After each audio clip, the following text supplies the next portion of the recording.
how do you know when you're making progress? And this is so important that we understand this, because sometimes the indicators that you're succeeding are going to be the manifestation of activists.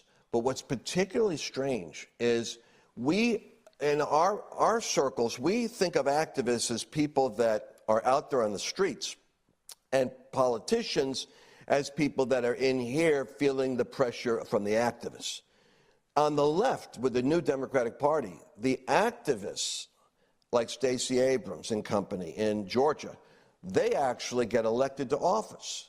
Therefore, being activists, you can expect theatrics because activists do street theater in order to capture news cycles. I want you to see how State Representative Park Cannon was responding to what's taking place in Georgia right now. Are you serious? No, you are not. Represent. She's not under arrest. For what? Under arrest for what? For trying to see something that our governor is doing? Our governor is signing a bill that affects all Georgians, and you're going to arrest an elected representative. Why are you arresting her? Tell us now. Why are you arresting her? Cited. Give me a reason why you are arresting her. Give me a reason why you are arresting her.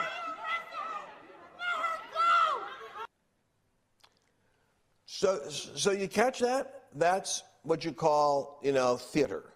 You got one person who is well scripted on why are you doing this? Why are you doing this? Why are you doing this? And then you got another person who is screaming like a victim of cruelty. And it's all meant for the optics of manipulating the audience. And I think it's the manipulation that is going to reach a backlash. I think that the American people, certainly 75 to 80 million that voted for Trump, already feel vilified. I mean, we're supposedly insurgents that are dangerous people because we are not submitted to the totalitarian state. Yep. But when they act like that, I think that it actually doesn't help them, and I think we need to decode it and understand that's the final stage of exasperation on the left when you start to legislate in the direction of a fair and unmanipulated election. Yeah. And I just want to add, too, that she was charged with felony obstruction of law enforcement, punishable with 1 to 5 years in prison, and disrupting a session of the General Assembly. So it's not like the narrative that they're spinning in that video that she's just trying to knock on the door. I mean, she was being disruptive. Any cop that's worth their weight and, would say, hey, ma'am, could you please stop? So clearly she's resisting. She's not complying. And then, therefore, she's being escorted out, which is not what you're seeing in this video. And it's just not being reported in mainstream media. Yeah, but I just want to throw that in. And by the way, just to be congruent, on January 6th, the whole outrage of the Capitol was that people were trying to get into rooms they weren't supposed to be in, and they weren't respecting the police that were trying to keep them out. Yep. Isn't that what the whole deal is? That you're not supposed to be invading and threatening and rebelling against the police in a public facility that's a government facility? Hello? Unless, of course, you're an activist Democrat, in which case you're a victim. So here's what I want you to take a look at now. The Governor Kemp response. Remember, he's in a PR campaign right now to rehabilitate himself from the damage of the election screw-up in Georgia. So he's trying to right that so that he can get reelected. He had presidential aspirations in the future, and boy, did he get on the wrong side of Donald Trump, and might I add 75 million of the populist movement. But he did write a tweet response. Mercedes, you want to share what's the response here? Yeah, definitely. He responded to the president saying SB 202 expands voting access, streamlines procedures, and ensures election integrity. There's nothing, quote, Jim Crow about requiring voter ID to submit an absentee ballot. Every Georgia voter must already do so when voting in person. And so, Lance, this phrase is Jim Crow. It's like it keeps coming up. Like if this was a drinking game, it would be, from my college days, it would be something like we need like bingo cards or something like that, because it just keeps coming up like Russian dossier. We're just going to hear it more and more. We got to get a better response to this idea of Jim Crow and, make it really poking fun at it, in my opinion. Well, and because what we have to do is we have to have we have to create, you're absolutely right, because the left works on propaganda, they try to link, and every 2 to 4 years they do this. Their favorite game is to label Republicans as Racist, homophobic, bigots, and, misogynist. and or homophobic the list or goes bigots. on. And that's how that list goes. And I do believe you're right. I think that there has to be a pushback, but that involves a larger subject, which we have brilliant black scholars and economists have written on, and we'll probably have to do a segment on it, which has to do with the manipulation of white America through white shaming and white guilt over the Civil War, which ironically was Republicans attacking the Democrat South for slavery, and the Democrats are continuing to practice rebellion and anarchy in America. The fact is, Jim Crow was the Democrat practice in the South, not the Republican practice in the North. It was Democrats in the South. And so every time you hear Jim Crow, they want to make it sound like there's those Republicans, and it's those white right-wing extremists. Mm-hmm. In reality, it's Democrat Party politics. Yep. And so now they're using it to make it sound like you are the Jim Crow. So, but here's what I want you to catch. The thing that's happening in government is a constant manipulation. And while I want to get to that gun situation, because it's another example of how they manipulate words, they were all about, white supremacist shootings in Atlanta and in Boulder, Colorado, until they found out that the name of the guy in Colorado was Ahmed Asidi, and he's a Syrian, and that he is attending a mosque. And then they found out, wait a second, this screwed up their whole narrative. But maybe we should go there now, because I want to cover this incident, because this is hot in the news cycle, which is the left wants to get your guns. And why do they want to do that? Because every totalitarian state wants to disarm the citizenship so that they can exert power. And trust me, we don't trust them. And so this is going to be a real issue. And they're losing our trust every day, that they try to make us sound like we're dangerous. So let's take a look at what's happening right now. I want Dinesh D'Souza to sound in on this, because he really makes an articulate point of observing how the left works. They tried to put him in prison.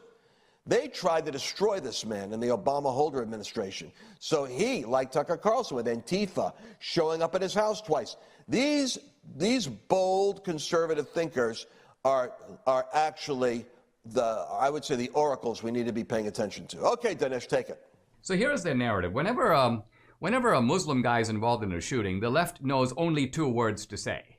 One is white supremacy, and the other is Islamophobia.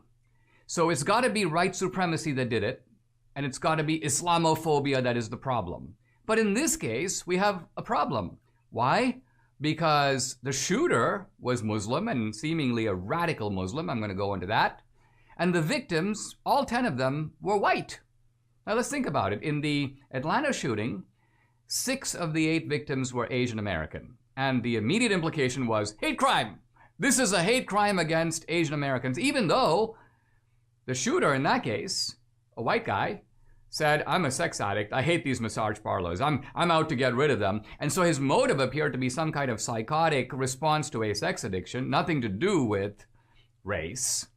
And not all the victims were Asian American. In this case, Boulder, all the victims are white, and yet no mention of any animus toward whites that might have motivated this attack. Suddenly, the hate crime language has completely disappeared. Now let's turn to the shooter himself. He's Ahmad Aliwi al-Issa. Interestingly, when the Boulder police chief was talking about him, she kind of compressed his name. She didn't say his full name. Listen. The suspect was taken into custody at 3:28 p.m. He was transported to the hospital for treatment, now in stable condition. This suspect has been identified as Ahmad Alyssa, 21 of Arvada. So you notice I'm not saying this is a woman who's trying to put out a false narrative, not at all, but I'm saying there's that natural trepidation. It's kind of the trepidation you see when even a woman who's raped is scared to say the guy who did it is black, Or in this case, the guy has a Muslim name, draw your own conclusions. No, she sort of had to edit his name out of that natural fear that she'd somehow be called a racist. So here you've got a head cop in the wake of a mass shooting, and what she's scared about is what they will say about her. She's an Islamophobe. And sure enough, almost comically, there are efforts to blame this on Islamophobia. And so the efforts are to try to make it Islamophobia. So Ahmed's brother said, the only thing I can think of is when he was in school, he was made fun of by other kids. And so the narrative is he's a victim of Islamophobia. But I want to point something out that nobody said yet. In all of the years that Donald Trump was president of the United States, and listen, we've got 2 best-selling books on this subject. Donald Trump was a guardian role for the United States. There wasn't a single terror incident, a Muslim terror incident, not a single radical Islam terror incident. We already had one. Put that down. The media won't tell you that. But what was he listening to? Ahmed was reading The Intercept, the New York Post. He was reading the Washington Post and the New York Times. So his sources were left-wing radicalizing, and it only fed his anger and his frustration. So where I want you to go right now is stay in this conversation. Mercedes and I are able to continue this every day, covering these events as they're unfolding. I'm at Lance Wall now. You can catch me over there on YouTube and on Facebook. Mercedes, your address? Follow Sadie's. So follow Sadie's. And for Lance, listen, we didn't get a lot of stuff today. So come follow us on social media. We'll give you the stuff we didn't even get to today. We got so many things. I look forward to talking to you later. Lance Wallnau has just released his latest book, God's Chaos Code. You need to know the code.